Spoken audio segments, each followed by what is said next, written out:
लिखा है कार्तिक के महीने में 10वीं तिथि को जो तुलसी की डंडी को घी में भिगोकर अपनी कामना कर कर भगवान के सामने दिए में रखकर जला देता है, दिए की तरह उससे आरती उतार देता है।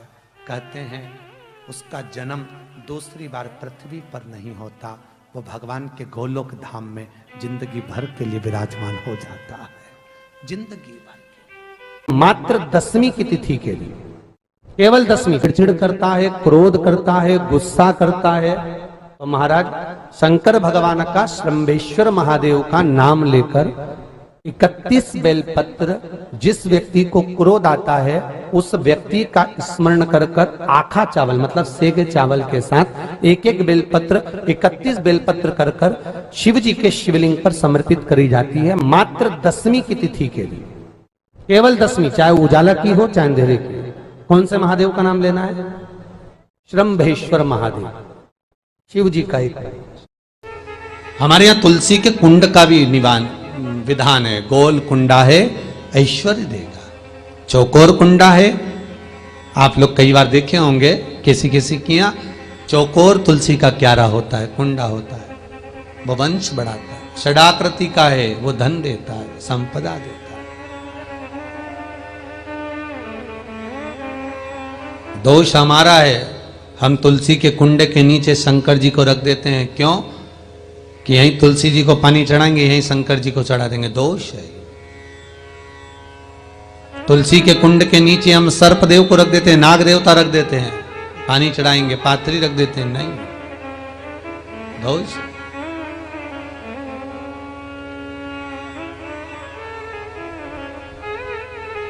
उसका दोष हम सबको स्वयं अगर गलती करते हैं तो स्वयं को भोगना। कैसा कुंड हो, 7 तरह के कुंडों का व्याख्यान तुलसी के रूप में कहा गया है महाराज।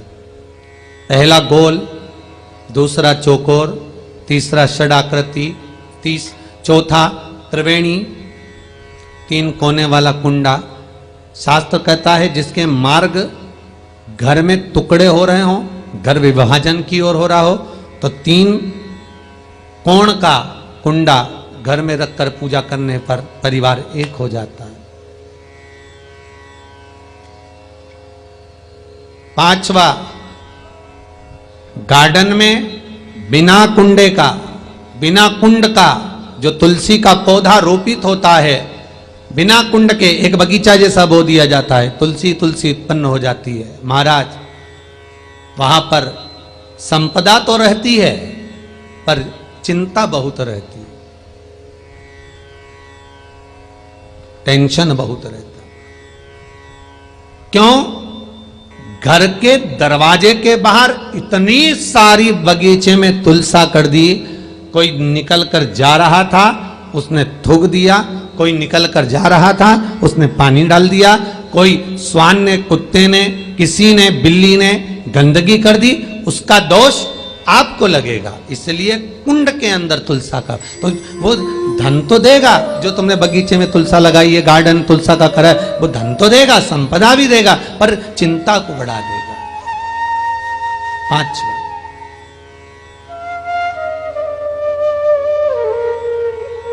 महाराज 6ठा, तुलसी के कुंड को 3 धार पर लटका कर रखना। कई जगह पर आपने देखा होगा तुलसी का जो कुंडा होता है उसको 3 जो तार होते हैं, 3 जो चेन होती है, उस पे लटकाया जाता है। महाराज विष्णु पुराण उसका भी व्याख्यान करती है। महाराज वहां व्यक्ति के कार्य उन्नति की सीढ़ी की ओर बढ़ जाते हैं। जैसे भोजन की थाली लग गई, भोजन तैयार हो गया, बस खाने बैठे हो और थाली खसक गई, समझ लेना कि तुलसी को अधर पर लटका कर रखा है। इसलिए कार्य तो हो रहे हैं, बनने वाले हैं, 4 दिन बाद ये काम होने वाला है, 8 दिन बाद ये काम होने वाला है, लग रहा है कि इसमें इतना फल मिलेगा, लग रहा है इस व्यापार को करेंगे तो इतना फायदा हो जाएगा, सब कुछ करा, लाखों रुपए लगा भी दिए, थाली मालूम पड़े खसक गई। अधर लटका है तुलसी। 7 क्रम है तुलसी के, ये छठा क्रम बताया। तुलसी का 7वां क्रम,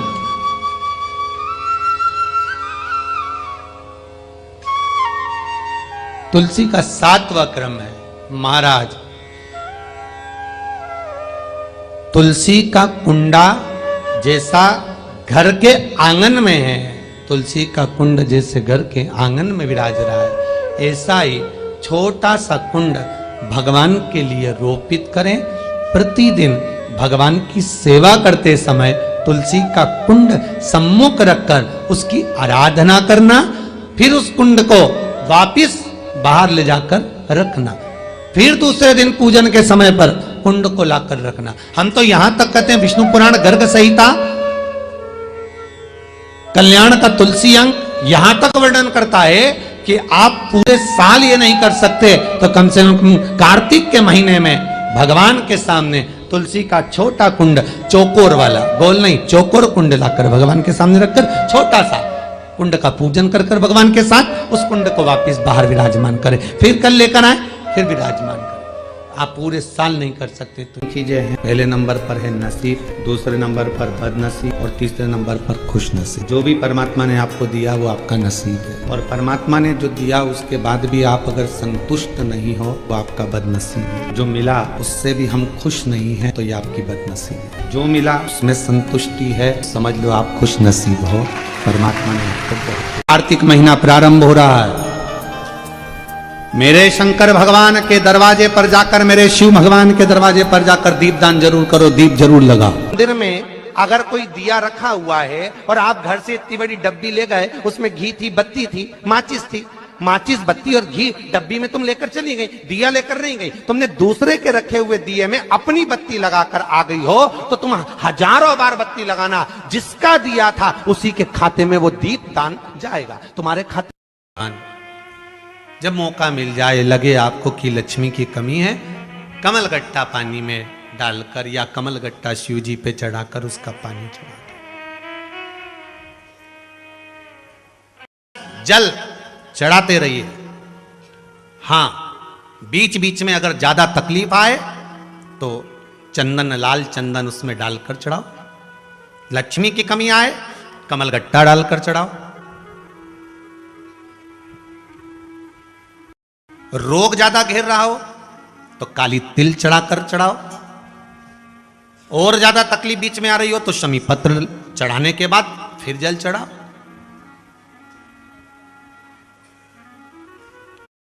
शमी पत्र का जो विधान है वो 2 बार चढ़ाने का होता है। एक बार अगर आप किसी कामना से शमी पत्र चढ़ा रहे हो तो शमी पत्र पहले शिवलिंग के ऊपर चढ़ाया जाता है, उसके बाद जल चढ़ाया जाता है। जब जल चढ़ जाए, दूध चढ़ जाए, पंचामृत स्नान आदि सब हो जाए, उसके बाद आप देवाधिदेव महादेव की जब पूजन करें, अर्चना करें, आराधना करें, शमी पत्र, बेल पत्र फिर समर्पित कर देंगे, फिर पुनः समर्पित कर देंगे। शमी पत्र चढ़ाकर आप जल चढ़ा दो, कभी बेल पत्र चढ़ाने के बाद जल चढ़ा दो। बीच बीच में प्रयोग करते रहना चाहिए। कमलगट्टा, लक्ष्मी जी की जो माला जपी जाती है, लक्ष्मी मंत्र की जो माला जपी जाती है वो कमलगट्टे की माला से जपी जाती है।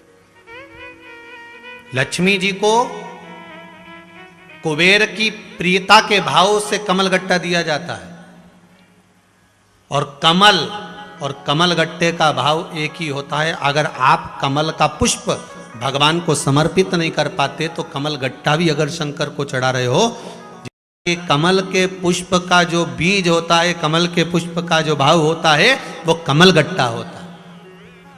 अब कई लोग मन में सोच के बैठे कि कमलगट्टा चढ़ाने से होता क्या है, तो ये चढ़ाने से होता क्या है। जो शास्त्र और पुराण, कई लोग कहते हैं हमारे पास तो सारे शास्त्र रखे हैं, पढ़ो। अगर रखे रहने वाली बात दूसरी है, पढ़ना जरूरी है। यमराज की जो धर्मपत्नी है, यमराज की जो धर्मपत्नी है जिसका नाम है धुमोरना, यमराज जिस पर बैठते हैं भैंसा, क्या नाम है उस भैंसे का जिस पे यमराज बैठते हैं? जिस पाड़े पर यमराज बैठते हैं, जिस भैंसे पर यमराज बैठते हैं, उसका नाम क्या है? उसका नाम है पौंड्रक। क्या नाम है? पौंड्रक। तो एक बार धुमोरना ने उस पौंड्रक को देखा, उस भैंसे को देखा कि भैंसा क्या करता है कि यमराज प्राण खींचते हैं और प्राण खींचकर किसी को लेकर जाते हैं और भैंसा उसको खूब त्राड़ देता है, उसको खूब मारता है, सींग से रोनता है, पांव से कुचलता है, उसको परेशान करता जाता है। भैंसा उसको खूब परेशान करता है। पर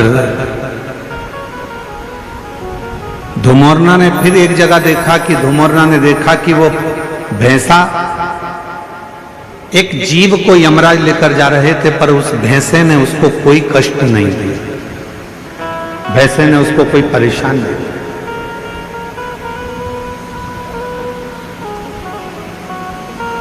अब किसी को तो भैंसा मारता था और किसी को नहीं मारता था, किसी को कष्ट देता था, किसी को नहीं देता था। धुमोरना के मन में, यमराज की धर्मपत्नी के मन में यह बात अड़, और यमराज की धर्मपत्नी के मन में यह बात अड़ी, और यमराज की धर्मपत्नी ने विचार करा आखिर ये हो क्या रहा।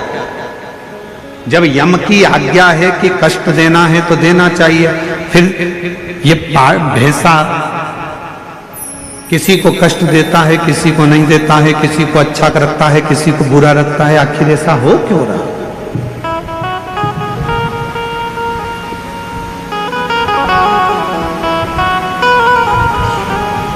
धुमोरना ने भैंसे को बुलाया